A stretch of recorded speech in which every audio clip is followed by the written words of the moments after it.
दीपालपुर से मलिक अल्लाह बख्श की रिपोर्ट के मुताबिक मखदूमपुरा में दौरान डकैती खातून इज्तमाई ज़्यादती का शिकार। DPO मंसूर अमान मौके पर पहुँच गए। मुतासर ख़ानदान से मुलाकात, इंसाफ फराहम करने की यकीन दिलाई। मुलज़मान की गिरफ्तारी के लिए 6 मुख्तलिफ टीमें तश्कील, तहकीकात का आगाज़।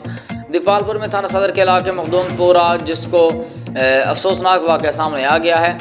मेहनत किस कश गुलाम नबी के घर पर दौरान डकैती 3 डाकुओं ने अहलखाना को यरगमाल बनाकर खातून को इज्तमाई ज़्यादती का निशाना बना डाला और डाकू फरार हो गए।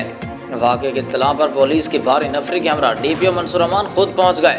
फॉरेंसिक टीम ने शवाहिद इकट्ठे कर लिए, जबकि DPO मंसूर अमान का कहना है कि अफसोसनाक वाक़े में मुलव्वस मुलज़मान को तमाम वसाइल बरूए कार लाते हुए जल्द गिरफ्तार कर लेंगे।